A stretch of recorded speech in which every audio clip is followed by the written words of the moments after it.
but knowing what you need to do, you will have it incorporated in the trainings that we'll be giving today. As we go on with the enforcement, we'll continue to make adjustments that we see necessary. If we see that further consequences, one of which has to do with the traffic, we're going to be making some adjustment. Nothing good can be just beautiful, like we want to see it come with a little bit of a thing here and there. I want to apologize to those who spend countless hours in the traffic biology just to get to work because of the enforcement. But those hours that we spend will be part of the contribution to the beautiful Liberia we want to see. We are cognizant of the embarrassment that it caused for people, for the economy, and we will make adjustment by Monday. The tactics are going to change. The Treasury Inspector General for Operations Warrior over the last 2 days, we've done a regular after-action review, and they've noticed some areas that have to be corrected to improve the enforcement and to ease the congestion of the traffic. So I want to thank you and stop here. If anybody has any questions, we'll take them. Interchangeably. Thank you, Andrew. Before we get to that, I would just like my deputy for technical services to come in if there's any other thing he needs to add in terms of safety.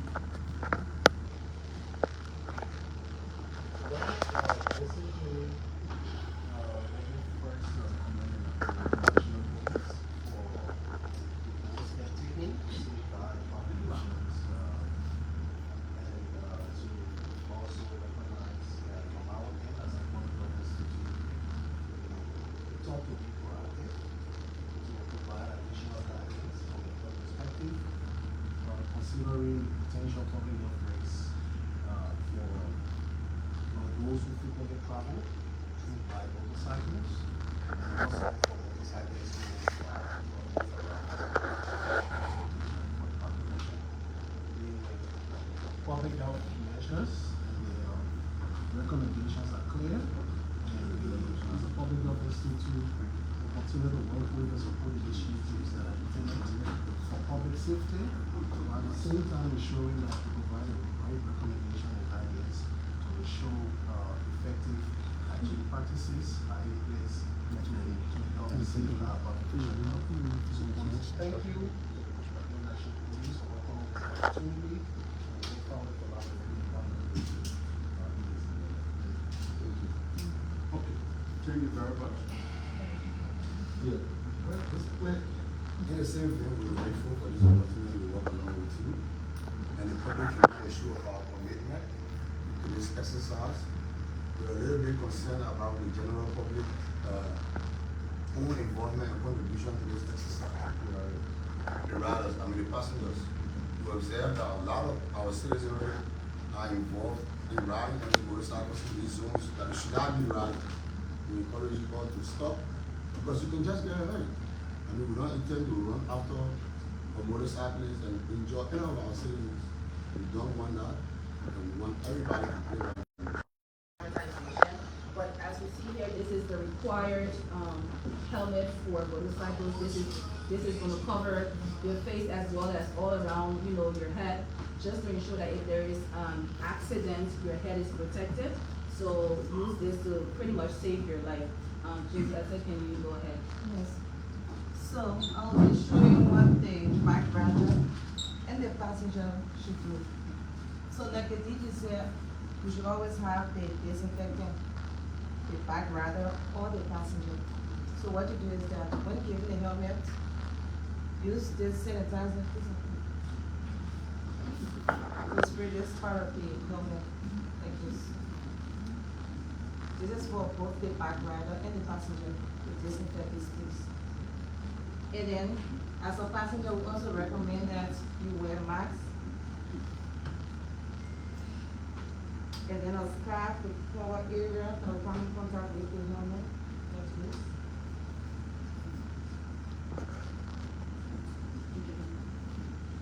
And then now, after disinfecting the helmet, now we can wear it.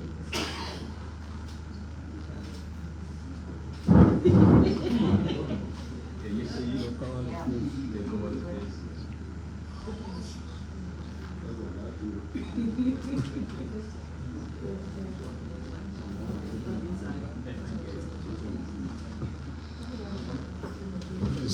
just joining us, this is a joint press conference by the Liberia National Police and the National Public Health Institute on the no-go zone measures, how to wear your helmet, and also what helmet is required by motorcyclists. So this is the demonstration ongoing.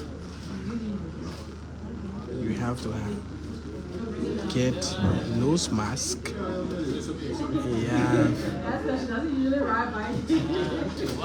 So this is the demonstration ongoing.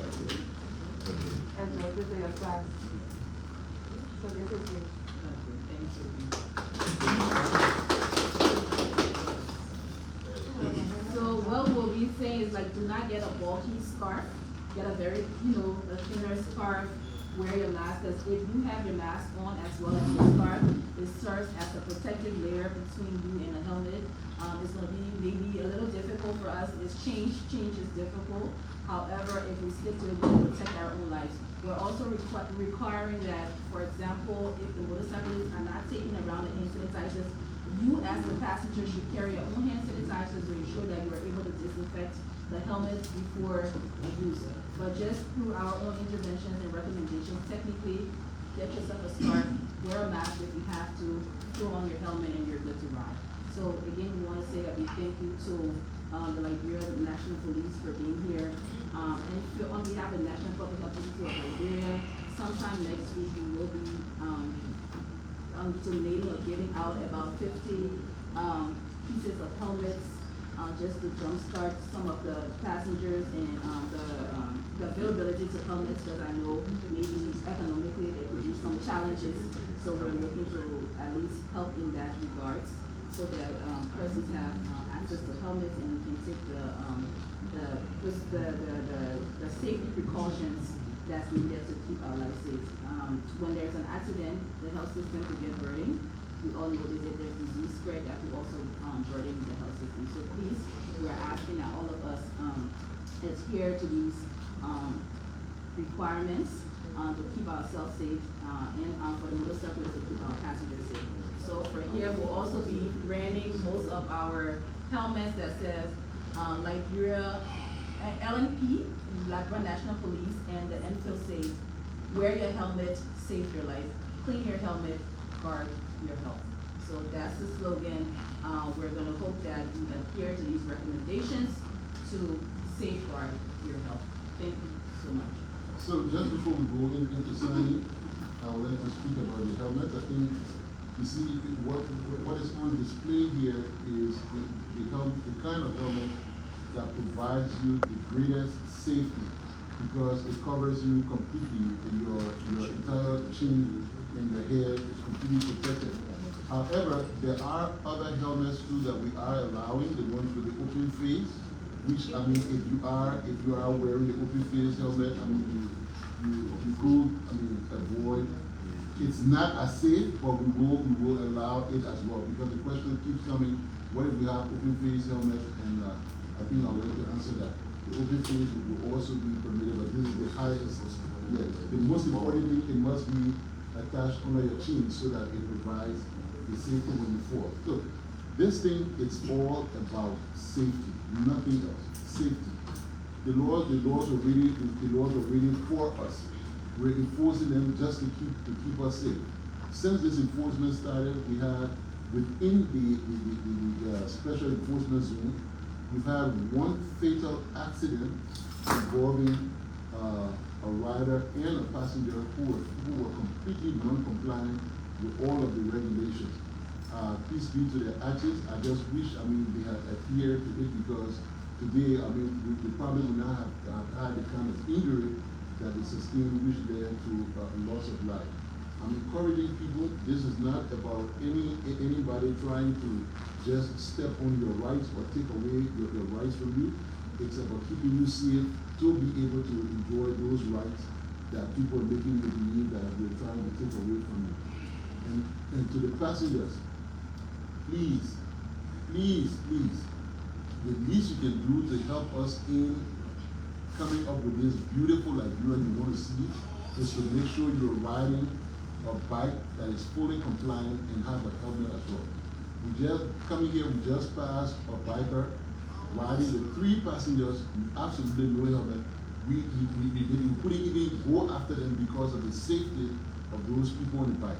So the violation now would be from the passengers. It's because of their safety we try not to enforce.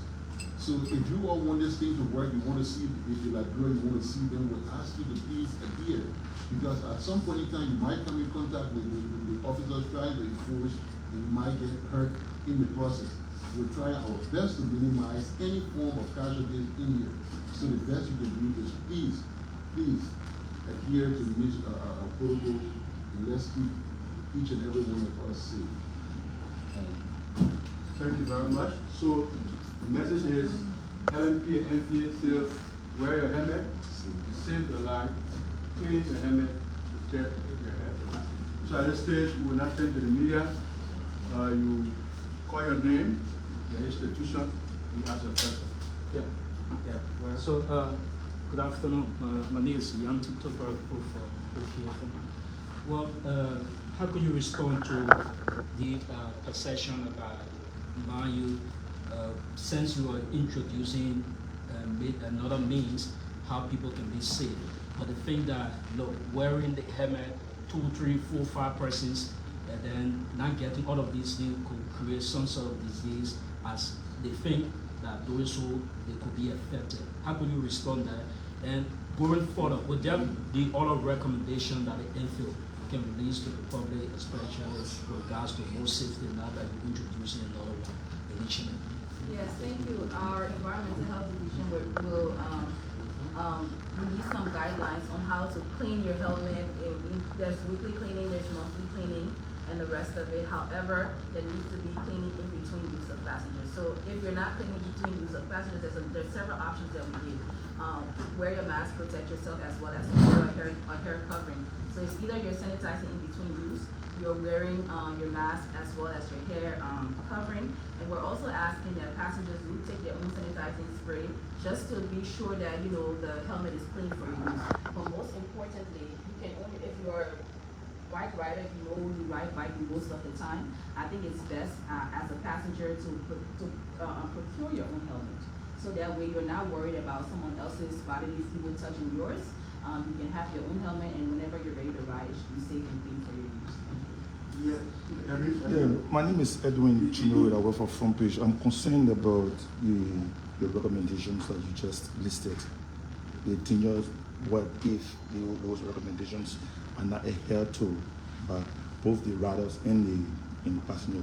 And you care to tell us what are some of the most common diseases or outbreaks that may occur when those recommendations are not adhered to? I'm going to throw that question to my technical side.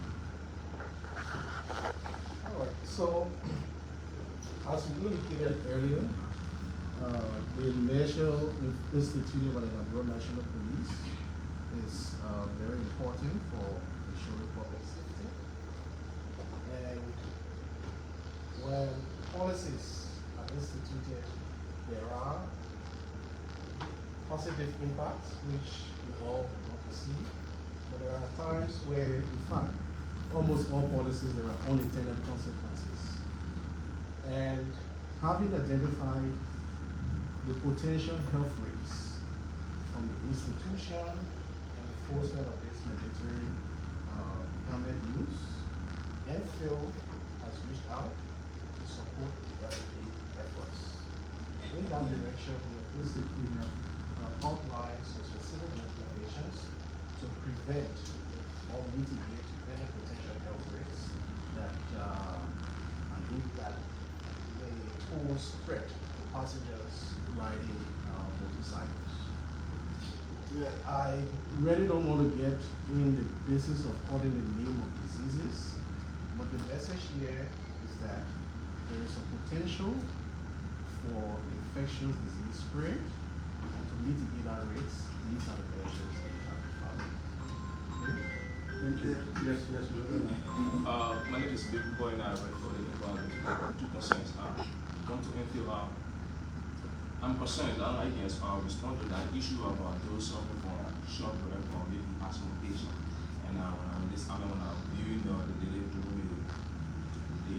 demonstration, she was struggling to place the helmet on her head and putting the nose mask, putting that scarf on your head before the helmet. How can you respond to that those that suffering from the issue of shock breath, asthmatation, secondly to the helmet? Since the enforcement of this policy, the issue of citizens have been complaining about taxi drivers taking more than 3 passengers to the bike, and then as well as increasing the transportation fare. The LNP took in that direction because the enforcement was a serious problem for the citizens and even construction center. So if we're talking about shortness of breath, like the IG said that he's allowing open face helmet, right? So that means you just have to have a head covering because that way you have the sweat from the other person, touching your skin. So he's allowing open face helmet. So you wouldn't have that issue if you're using an open face helmet. So there's options. This is the appropriate helmet to really fully guard your head, but they're also giving an allowance for the open face one, so that will address persons that are suffering from shortness of breath. So I think that's special. But we'll still encourage those persons using the open face helmet to still wear a hair covering to protect them from, as a protective layer between them and the helmet. So there is, the enforcement covers, like I said, the vehicle and traffic laws, and the two in the front seat is a violation. So whenever the officers see them, people immediately issue tickets. We're issuing tickets. We are seeing on social media complaints of people regarding the fare. Nobody, if there's ever an instance where it's brought directly to our attention and someone complains that taxis are immediately, we can intervene. But it's just people saying it back and forth. So we will have, I think our intelligence department yesterday, as part of our after action review, took this complaint on and we will now start to check. We'll have people riding taxis back and forth to see if we can come across some of what we're talking about as it relates to the fares.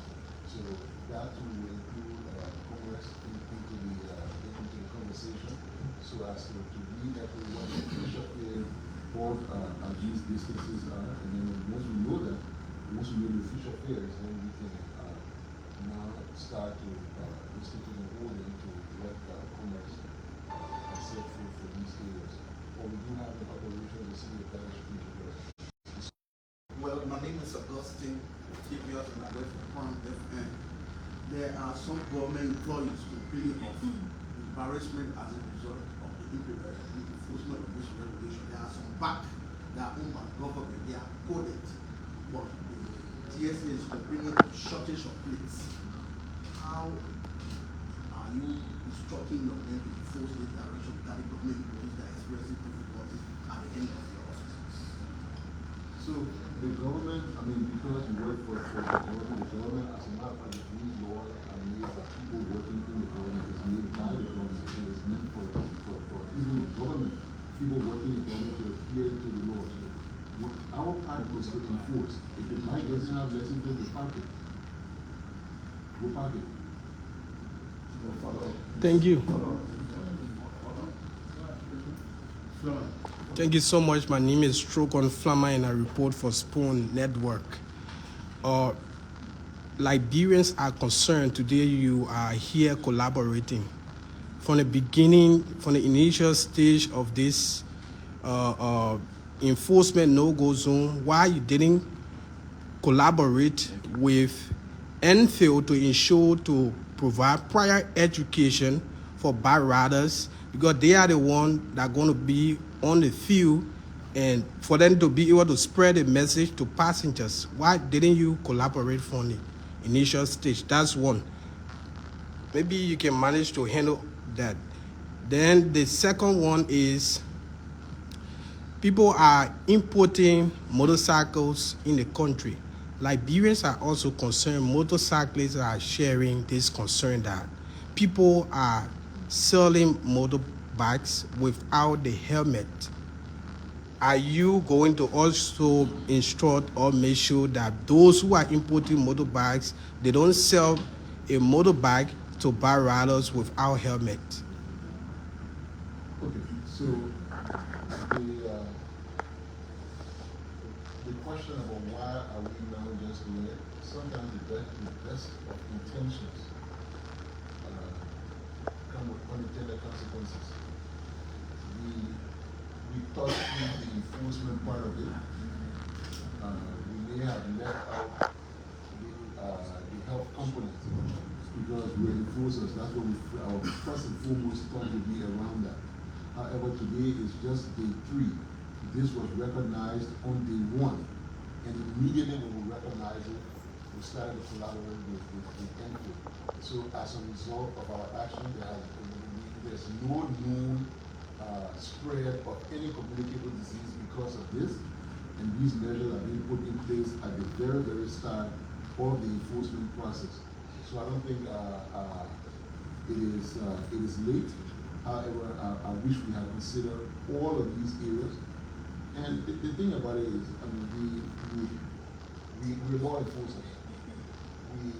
Our work is to basically enforce the law. People say, oh, why you're going to do, we don't have buses in the country, and you all started to institute a measure of such. If we wait for everybody to get their portion right, we will never start ours. And you all are going to measure our work based on what you see. You're not going to take into consideration that LNP did not start enforcement because there were no buses. LNP did not start because NPHIL didn't provide news man. So once we start, it will have a trigger effect. Immediately when we started, NPHIL reached out to us. Immediately after the enforcement started, NPHIL put the first bus on the road, and the second, and the third, and the fourth. So it's now causing other stakeholders along to come online and do their part of it. But if we do not start, if we do not take the leadership role, it's never going to happen. So if one day is too late, I would like to apologize, but we have begun. And the message is going on. As it relates to those who are selling motorcycles without helmet, if you go to buy a motorcycle, the complete package is the motorcycle and the helmet. So if for any reason you go there and they're not giving it to you, please report it to the police. Report that dealer to the police, and we'll go there and ensure that the necessary penalties are instituted. Just follow up. We're now working along, we're engaging the Ministry of Transport so that the sales of motorcycles cannot just be the bike and the helmet, but that it will be sold with the registration and insurance, so that we don't have to run behind everybody. So once you buy a bike, if you're able to pay that price for the bike, you're paying for full compliance. Because the bike will come with a helmet, it will come with the registration, the plate, and everything, so that you buy it and you're able to put it on the road. We may not get everything right, but our intentions are good. So wherever we go along, as we go along the way, we will make the correction.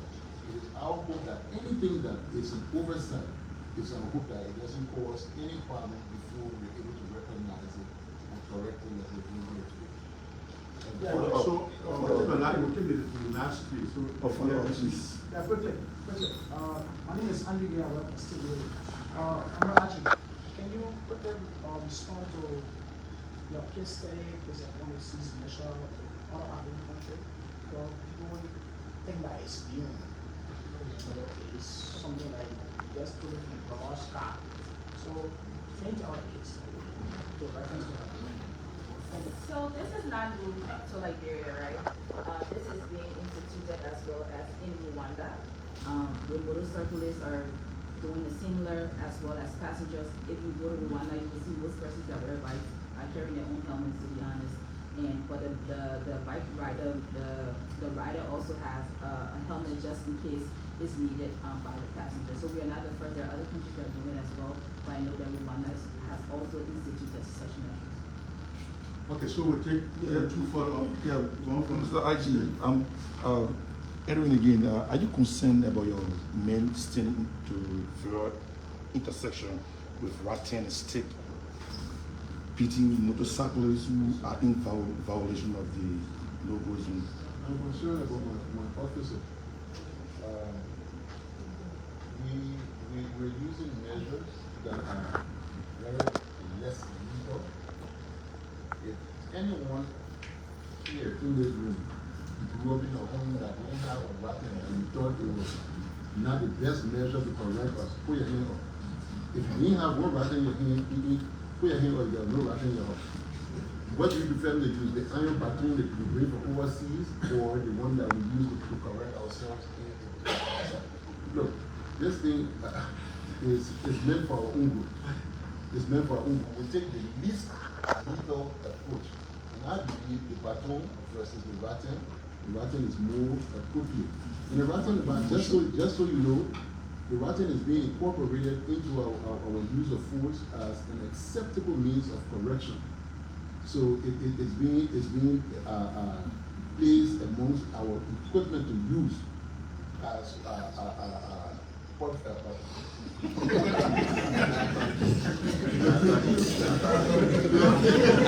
talking.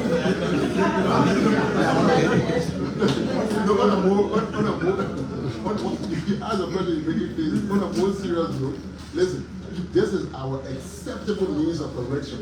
In a home, every last law of corrector Rting, nobody used baton to beat us when we were growing up. Here, look, the Liberian people are honorable people, they're not dogs, they're human beings. They will be treated as such. There are just some people who we have to correct, whether we like it or not. There are people who cannot make a decision for themselves, and we have to find a way, a very less lethal way, to be able to correct them. So yes, the officers are authorized, they have the Rting to do not use your baton, because the baton, I mean, is at a whole different escalation level. So the Rting is the least lethal, and it is incorporated within our use of force, and the officers are authorized to use it in this enforcement process and beyond it. Thank you. Okay, we'll take this back. Thank you so much. I'm Daniel Soni from 2FM. This morning at the